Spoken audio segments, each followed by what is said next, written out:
السلام علیکم ناظرین، میرے چینل پر خوش آمدید۔ امید کرتی ہوں آپ سب لوگ خیریت کے ساتھ ہوں گے اور میں بھی الحمدللہ سے ٹھیک ہوں۔ تو چلیے بڑھتے ہیں کہانی کی طرف۔ ایک دفعہ کا ذکر ہے، ایک چھوٹی سی بستی تھی جس کا نام گلہرا تھا۔ یہ بستی جنگل کے بالکل کنارے پر بسی ہوئی تھی اور لوگ کہتے تھے اس جنگل میں کچھ ایسا راز چھپا ہے جو سمجھنا انسان کے بس کی بات نہیں۔ رات کے وقت لوگ جنگل کے قریب بھی نہیں جاتے تھے کیونکہ وہاں سے عجیب و غریب آوازیں آتی تھیں، کبھی ہنسنے کی، کبھی چیخنے کی۔ ارہم نام کا ایک لڑکا تھا جو شہر سے اس بستی میں اپنی نانی کے پاس چھٹیوں میں آیا تھا۔ شہر کا لڑکا تھا اس لیے ان باتوں پر یقین نہیں رکھتا تھا۔ اسے لگتا تھا کہ یہ سب افواہیں ہیں، صرف ڈرانے کے لیے کہانیاں بنائی گئی ہیں۔ ایک دن ارہم نے ڈیسائیڈ کیا کہ وہ جنگل میں جائے گا اور سب کچھ خود دیکھے گا۔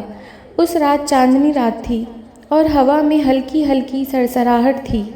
ارہم نے ٹارچ لی، موبائل اپنے پاکٹ میں ڈالا اور بنا کسی کو بتائے جنگل کی طرف چلا گیا۔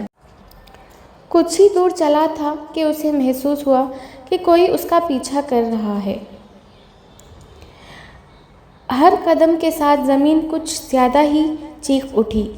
پہلے اس نے سمجھا کہ یہ صرف اس کا وہم ہے، لیکن پھر اس نے ایک سانس کی آواز سنی، بالکل اپنے کان کے قریب۔ تمہیں یہاں نہیں آنا چاہیے تھا۔ ارہم نے جھٹ سے پیچھے دیکھا لیکن کوئی نہیں تھا۔ اس کا دل زور زور سے دھڑک رہا تھا۔ پھر اچانک اس کے سامنے ایک درخت کے پیچھے سے کوئی نکل کر آیا، پرانا سیاہ لباس پہنے ہوئے، اس کی آنکھیں سرخ اور چہرہ دھندلا سا۔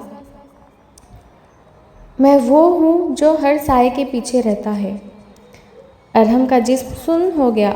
اس نے پیچھے بھاگنا چاہا لیکن پیر جیسے زمین میں گڑ گئے تھے۔ اس جن نے اپنی انگلی اٹھائی اور بولا، تم نے اپنے آپ میں میرے علاقے میں لا کے اپنی قسمت بدل لی ہے، اب تم واپس نہیں جا سکتے۔ ارہم نے زور سے چلایا لیکن آواز جنگل میں ہی کھو گئی۔ اس وقت اس کا موبائل وائبریٹ کرنے لگا۔ نانی کی کال تھی۔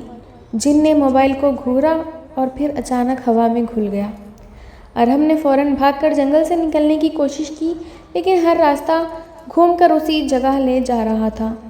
پھر ایک بوڑھی عورت اس کے سامنے آئی، سفید کپڑوں میں، ہاتھ میں ایک تسبیح تھی۔ کہنے لگی، بیٹا، اس جن کا سایہ پرانی دشمنی کی وجہ سے ہے۔ تمہاری نانی نے ایک وقت میں اس جن سے بچایا تھا کسی کو اور اب یہ انتقام لینا چاہتا ہے۔ تمہیں اس بستی سے ترنت جانا ہوگا۔ عورت غائب ہو گئی، جیسے کبھی تھی ہی نہیں۔ اگلی صبح لوگوں نے ارہم کو بستی کے قریب بے ہوش پڑا پایا۔